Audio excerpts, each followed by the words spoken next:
Dallenbach has climbed the ladder here, Dick Berggren.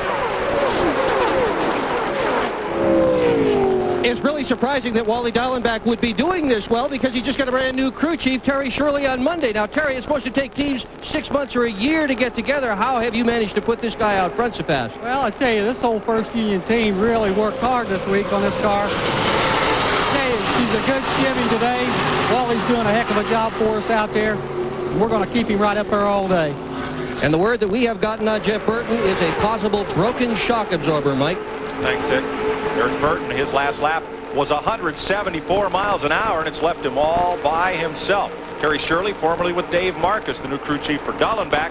Let's check with Ralph Shaheen. Well, Mike, that's exactly what the story is on Jeff Burton at this point. Talking to the crew down here, it is a broken shock. This CBS Sports Race Summary is sponsored by Brewery Fresh Budweiser, the king of beers. After 37 laps, 98 miles, 151 laps remaining. We've had 5 different leaders, 5 lead changes, and look at that speed. 189.7 in this caution-free race.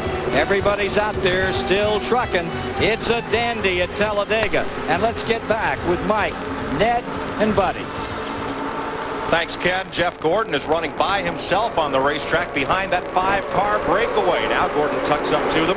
Dale Earnhardt, your leader. Ernie Irvan in second. Wally Dallenbach, Greg Sachs, the 46 and the 40 car. And the yellow machine is Jimmy Spencer. Those Team Sabco cars having a big day for Felix Sabates. Dallenbach at 46 and Sachs in the number 40, replacing Robbie Gordon. Now John Andretti has moved that Cale Yarborough 98 up in that pack. Here comes John Andretti on the outside in the red car there. He's got a very fast car, but he's been kind of shuffled around and can't find anybody to help him in the draft. Now he's up there where it counts, just behind the Sabates car we were just talking about, Dallenbach. That's our Econologic car cam with Andretti pulling up on Wally Dallenbach. Rick Sachs has been shuffled back to 6th in the last lap. Last lap, 189.5 miles per hour. That's still pretty fast, as many laps as they have run. They've run over 100 miles now. Well, time to start thinking about pit stops. Yeah, they can, with these restrictor plate engines, they can go about 150 miles on a tank of fuel. Close to it. 3 wide, back at the 7th position. 5-car breakaway. And now Dallenbach to the outside, hungry for second, as he works the outside of that white and black number 28 of Ernie Irvan.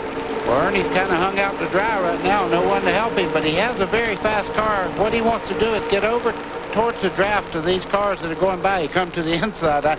Just opposite of what I said. But look at the Fords coming behind him. Mark Martin, a lot of the good Fords on the inside of the track. Talk about a good Ford. There's a white car that's been running in the middle. We see those front 5 cars up there now as Wally Dallenbach does go into the lead. He's worked hard for it, and he finally made the pass. Here comes Dallenbach. Felix Sabates, one of 3 cars that super team has in this field. And here comes Earnhardt. He was looking on the high side and then drops in line. And Gordon has fought his way back up to 3rd. Mike, what happened there is Dallenbach went to the inside of the racetrack and looked in the mirror, and nobody was with him. He moved right back in front of Earnhardt there. Got great drive down in turn 1. I mentioned a moment ago about a white car that's running in this pack. We'll see him here in just a moment as Andretti comes down to the inside. Well, he's really in that pack. Right in there is Billy Standridge. He started 26th here today, and he has done a masterful job of coming up there. He's got a great race car. There he is, right there in that car. He owns the car himself. Doesn't have much sponsorship, just some local guys that wanted to help him out a little bit in the steel business. And he's running up there with those guys that have a lot of financial backing. Billy Hu makes his first start since Daytona in July. And was the fastest second-round qualifier, and he is right up there. Standridge, 9th place. I hate to have to score this race the way they come across 4 wide. Wow. There with Mark Martin. You could hear Mark Martin go in there. Whoa! He got up into Greg Sachs, the 40 car there. They almost hit in the center part of the corner. Mark Martin, though, going in the corner, run up so fast you could hear him ease out of the throttle. They say they don't lift here. If you run up on somebody, that's the only way to keep from hitting. That's back on, but sometimes you have to. And look who's come from nowhere right to the lead pack, Sterling Marlin. Last time we talked about Sterling, he was 16th. There he is.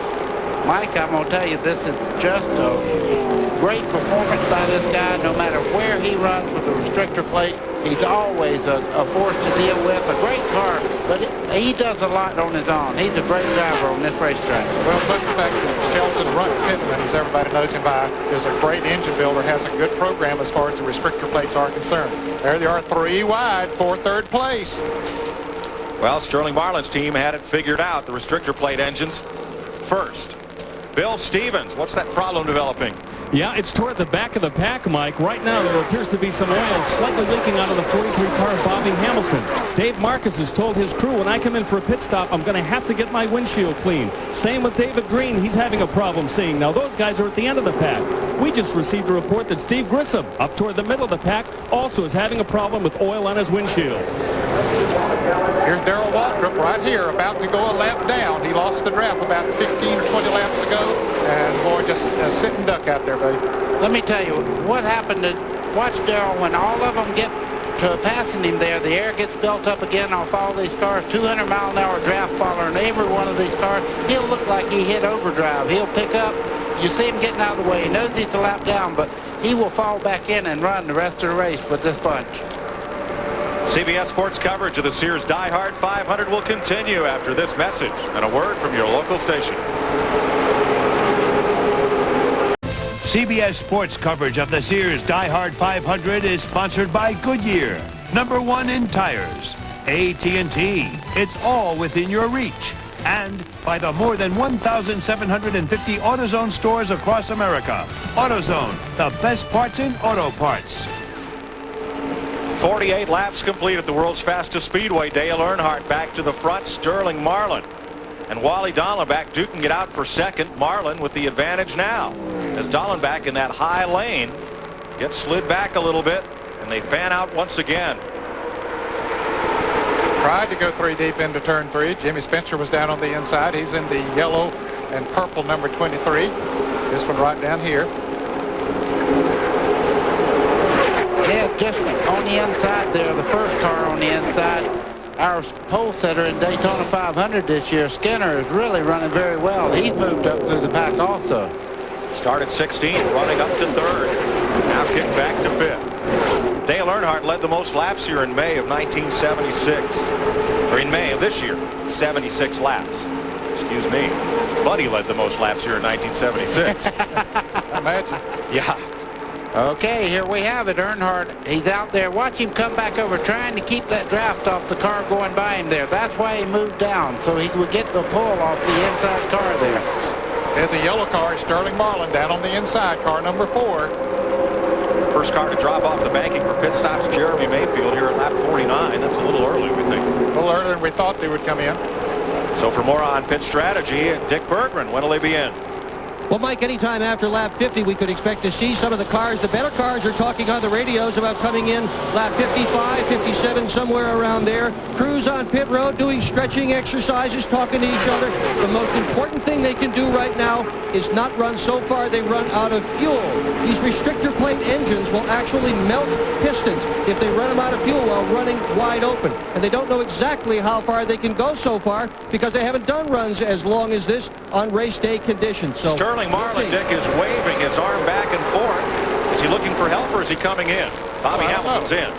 But as he went down the backstretch, you could see inside the car waving back and forth. I don't know if he was waving for Earnhardt to follow him or is he coming in? He's coming in. He's coming in the pits. He's coming in. He was letting them know that he was coming in. And he didn't do what Dick